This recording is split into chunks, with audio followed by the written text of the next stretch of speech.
All right, so this is the video for worksheet 1A for the year-long college algebra class.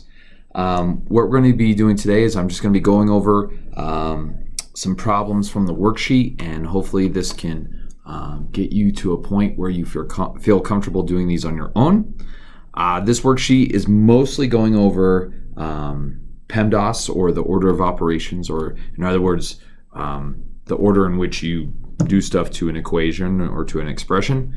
And then also there's a bit of distribution in here, and then some fraction work that you'll have to remember the rules for. So if you're not super comfortable with that stuff, you may want to review some other videos like on Khan Academy or YouTube.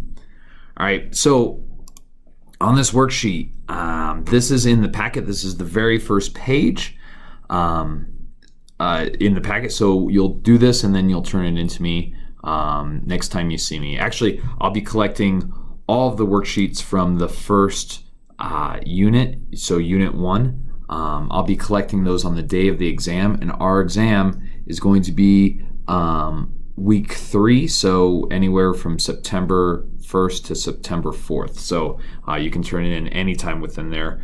You can either hand it to me physically, or you can take pictures of it and just email it to me. That works too. All right, so let's talk about number 4. Okay, so number 4, the first thing we have on this is we have parentheses, we have exponents, we have addition, we have subtraction, and there's a little bit of multiplication in here. So first thing that you do is you start with inside the parentheses, and you say, do I have any exponents inside here? Well, there is 6 to the second power, or 6 squared. So the very first step is to square that 6, and I got 36 for that, because 6 times 6 is 36. I rewrote everything else the exact same, except for that 6 being squared is now 36. The next step, inside the parentheses, we don't have anything except subtraction and addition. So what we're going to do is we're just going to do that from left to right. So the first part I did was 2 minus 36. Well, 2 only has 2 to give, and 36 wants to take away 36. So you're going to get negative 34 for that, and then the plus 4 and minus 1 stay the same. Then the next step, we take that negative 34 and we add 4 to it. So it's like you owe someone $34, and you say, well, I got 4 in my pocket. You give them the 4 and you still owe them $30. So that's how that becomes negative 30 in the next step. We still have that minus 1. From there, we're going to do negative 30, taking away another one. So you owe someone $30, and then you say, hey, can I borrow another $1? They say, sure. And now you owe them 31. And now the last step, the only thing inside the parentheses is that negative 31. Well, we need to multiply that times the 5 on the outside. So 5 times negative 31. You can use a calculator for that if you need to, but you get negative 155. Okay? If you have any questions on that, feel free to email me. Just like any of these, if you have any questions, just feel free to email me. But I think that one's pretty straightforward. Okay, let's jump to number 8. Number 8 looks very, very complex at the beginning, and there's a lot of stuff going on here, but if we just use our PEMDAS correctly, and we start with parentheses, then exponents, and multiply, divide, addition, subtraction, this turns out to not be that tough of a problem. Okay, so on the very tippy top, that fraction that's on top of the fraction, we look inside the parentheses, and I'm going to do the top of that division first because it's just addition and subtraction, and then I'm going to worry about the bottom. So on the top, we have 3 minus 8 plus 4 minus 5. Well, if you do 3 minus 8, you get negative 5. Negative 5 plus 4 is negative 1. And negative 1 minus 5 more is negative 6. So that's how I came up with the negative 6. You could do that on the calculator if if you're going to get lost doing something like that. But that's not too bad, I don't believe. Okay. On the bottom of that same fraction, this is really, really tricky. What some people are going to do is they're going to square that 2, and they're going to get 4, and then they're going to see 4 minus 4, call it 0, and then multiply it times 3 and get 0. That's not right, because you have to do the multiplication first. So we're going to square that 4 out front. We're going to get 4, and then in the back we got 4 times 3. Well, 4 times 3 is 12. So what you end up with is that 4 minus 12, like I wrote right here. Okay, then I did the bottom for the next step, because the top's not completely sorted, but it's to a good spot now. On the bottom of that fraction, we have 5 squared. So I do the exponent first. So we square that 5, we get 25. 25 times 2, so 2 quarters is 50. And then 50 divided by 10 is 5. And then we have 5. That's going to end up being 5 minus 6, which is exactly what I wrote over here to the right. Now, simplify this a bit more. Negative 6 is still negative 6, so I left that alone. 4 minus 12 is negative 8, so that's negative 6 over negative 8 up top. Then on the bottom, 5 minus 6 is negative 1, so that's how I got this next step. Now, this next step, you can go a couple different ways. What I decided to do was reduce that fraction up top. Both of those have 2's in them, so I divided the 2's out. And then the other thing that's going on there is we have negative divided by negative. Well, negative over negative is really positive, so I just got rid of those negative signs, so that's why they disappeared. So that 6 divided by 2 is a 3, that 8 divided by 2 is a 4, so that reduces to 3/4. On the bottom, I didn't really change anything, so that's still a negative 1. So now, here you might know that anything divided by 1 is itself. The negative sign is going to make the thing negative. But if you didn't recognize this, this is how you would do it. I have fraction divided by negative 1. Well, I'm going to turn that negative 1 in the bottom into a fraction, and the way you do that is you just divide it by 1. That doesn't change anything. So I'm going to call that negative 1 over 1. And then it's fraction divided by fraction, so we're going to do keep change flip or copy dot flip, however you learned it. So the top fraction, I copy it, and that's what I have right there. I put a dot in between them because now it's switching to multiplication. And then that bottom fraction, I'm just going to flip it upside down. So that negative 1 is now on the bottom and the positive 1 is up top. And then here I just multiply straight across. So 3 times 1 is 3 up top. 4 times negative 1 is negative 4. So I can call this 3 over negative 4 or negative 3 over 4, or you can call it negative 3/4. It doesn't really matter where that negative goes as long as you have just one negative sign. So that's fine. All right, that's number 8. Number 10. Number 10 looks really tough because you got 3 square roots, which is kind of silly. It doesn't come up a lot, but you know, you just follow the rules and you do it the same. So for this, it's kind of like an onion. You have all the different layers. So we start in the middle and kind of work our way out. So for this one, we start with the exponent. So 2 squared is 4. And then all we're left with is an addition sign. So 4 plus all these other things being multiplied. So we're just going to multiply these from left to right. So 9 times 7 is 63. That's how I got that. 63 times 4 is 252. And then once all that stuff's multiplied, we add the 4 to it and we get 256. So now we're wondering what number multiplies by itself to equal 256. Well, you can use a calculator to do that square root if you don't know, but that's going to turn into a 16. So 16 times 16 is 256. So that's why it turns into a 16. So we got rid of one of those square roots, so now we just have 2. Well, we do the square root of 16, and what number times itself is 16? Well, that's 4 times 4, so that's how that turned into a 4. And then last but not least, what number times itself equals 4? Well, that's just 2. So, you know, you're kind of peeling away each layer as you go until you get it all reduced down to a single number. And so that's how you do that one. It looks really hard at the beginning, but it's not that tough of a problem, really. All right, let's talk about number 15. Number 15 is tough because you have 2 x's on the same side. So really, we should be able to combine those. But what I want to do before I do anything is all these fractions, and there's a lot of fractions in here, and I know people hate fractions, but what I want to do is make them all talking about the same thing. Right now we got fifths, we got thirds, we got sixths. So we want to get this so we're talking all about the same numbers. So what I said at the beginning was, what number is a multiple of 5, 3, and 6? So what number do they all share if you scaled them up? Well, if you multiply 5 times 3, you get 15. And if you double that, you get 30. Well, 6 goes into 30, 3 goes into 30, and 5 goes into 30. Now, we could have done a bigger number like 60 or 90 would work, or there's a lot of numbers that would work for this, but the smallest number I could think of was 30. But if you did a bigger number, it would still work out, okay? So I'm going to turn all these bottom numbers into a 30.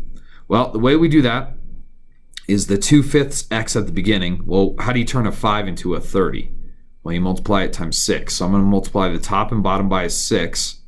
And I'm going to keep the x there, but I'm just going to multiply the top and bottom by a 6. So you end up getting 12x over 30. And I could put the x on top with it just because I like the way that looks better, but you can keep it to the right of the fraction if you want.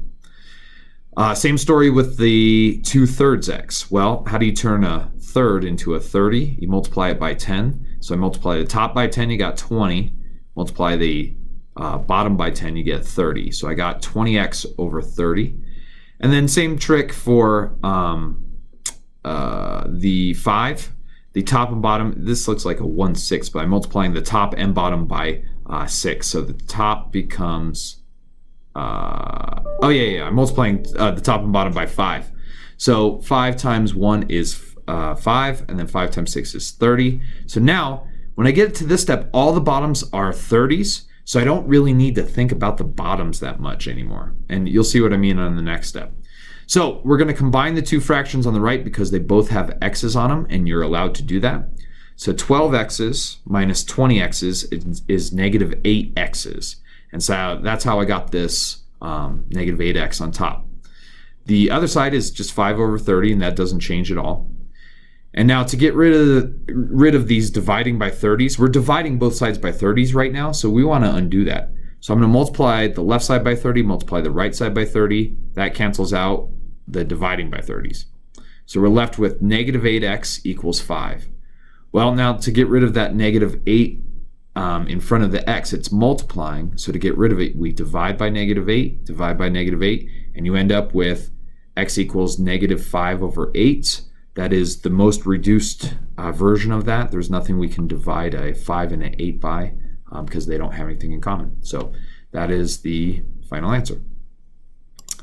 Let's talk about number 19. Number 19 is real tough because once again, we got fractions.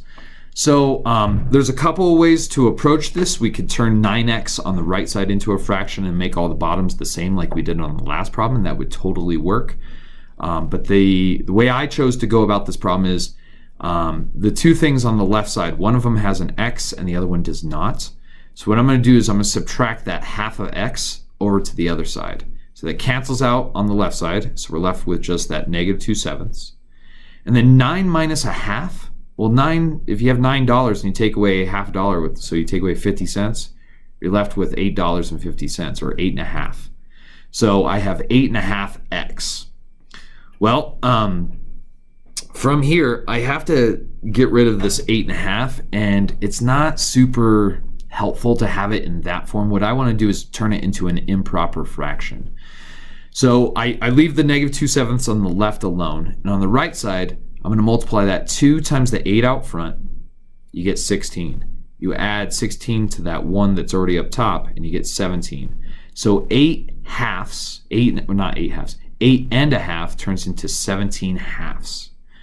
Okay, so that 8.5x became 17 over 2x. So this is called an improper fraction because the top is bigger than the bottom. And you might remember those from everywhere. Okay, so now we need to get rid of this 17 halves. So I'm going to divide it off, and I'm going to divide both sides by it. So it goes away from the right side. We're left with just x. On the right side, or I'm sorry, the left side, we have fraction divided by fraction. I'm going to do keep, change, flip, or copy, dot, flip. So I copy the first fraction, put a dot, and then flip the bottom fraction into 2 over 17. Multiply the tops, multiply the bottoms, you get negative 4 over 119 equals x. Now negative 4 over 119 I think is a prime number, so there's no way to reduce this. You can't divide them by 4 to anything really, so this is going to stay as negative 4 over 19, and that's our answer. Okay, I'm going to do 2 more problems. I'm going to do number 20. So let's look at 20 real quick. 20 once again has some fractions involved. Now I don't want any fractions on this, so I'm going to show you like a third method on how to get rid of fractions. Okay, So the first thing that I'm going to do is I'm going to get rid of the denominators on the left side. So I have one of these is a third and the other one's a half. It's dividing by 2, the other one's dividing by 3. So I'm going to get rid of all the 2's, or that divided by 2. So what I did is I multiplied the whole left side by a 2, and I'm going to multiply the whole right side by a 2. What that gets you is that 5x divided by 2, well, the divided by 2 part goes away. So what happens is I distribute that 2 in there and I get now 4/3 x minus just 5 plus x, because the divided by 2 thing goes away. And if I multiply the left side by 2, I have to multiply the right side by 2. So that's how I came up with 14, because 2 times 7 is 14. And then 2 times x is just 2x. I'm going to do the same trick again to get rid of that divided by 3. So I'm going to multiply the left side by 3 and the right side by 3. So if you do that, 4/3 x becomes just 4x because the bottom disappears. I multiply the 5 by 3, get negative 15, and you multiply the x by a 3, you get 3x. Once again, if you multiply the left side by 3, you have to multiply the right side by 3. So 3 times 14 is 42. 3 times 2x is 6x. Now on this step, all the fractions are gone, so now we just combine like terms and move the x to one side and we're all done. So 4 plus 3 is 7x. The negative 15 drops down. 42. Yeah, so we combine the 4x and the 3x, we get 7x, and the negative 15 just drops down. 42 just drops down, and the plus 6x just drops down. So now we have x on both sides. I'm going to subtract 6x to the from both sides. It cancels on the right, and 7x minus 6x is just a single x. And now we have x minus 15 equals 42. I'm going to add 15 to both sides, and you end up with x equals 57. Okay, tricky problem for sure, but now I've shown you 3 different ways to solve things with fractions in them. We could have done this another way, but I just wanted to show you a different method.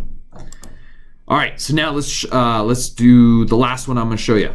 Number 22 has a half out front of that set of parentheses, and then there's on the right side we got a third out front. So we're going to distribute that half and that third into the parentheses, and then just solve it. It's pretty easy after that. Now, don't forget that multiplying by a half is the same thing as dividing by a 2. So basically, we're just going to cut both of those numbers in half. So half of a 6x is a 3x. Half of a 2 is a 1. Same trick on the right. Multiplying by a third is just dividing by 3, so cutting it into 3 parts. So if you take 6 and cut it into 3 parts, all those parts are going to be 2. If you take 9 and cut it into 3 parts, each part is going to be 3. So in this case, 3x. Now, I have x on both sides of the equation. That's no good. So I'm going to subtract 3x from the left, subtract 3x from the right. And what happens is they cancel from both sides, which is weird because we end up with 1 equals 2. Well, does 1 equal 2? I hope not. So we're going to say 1 does not equal. That's that equal sign with the slash through it. So that means not equal to 2. And what we say in this case is it's not possible. There's no way you can plug in a number for x and have this work out. It's just not possible. So that's all you'd write is not possible with some explanation over on the left. Okay, so I think that's a pretty good group of problems to go over with you, just because I did the whole worksheet, and I will put the answer key to the worksheet on Schoology. So as you're doing these problems, I would suggest you try them all. If you get stuck on one, obviously look at the answer key. I did show my work. I didn't just put the answer. So I showed all my work for these. So look at them, see if you understand them. If you're not getting it, maybe text a friend or email a friend or email me, and I'll do my best to explain it. When I see you in class, if you want me to go over a problem, it's totally fine. I'll do my best to squeeze that in. But like I said, this first worksheet is just over order of operations, a bit of distribution, and some fraction work. So I hope that helps. Like I said, the answer key to this worksheet will be online. It should be online right now. And if you have any questions, like I said, email me. All right.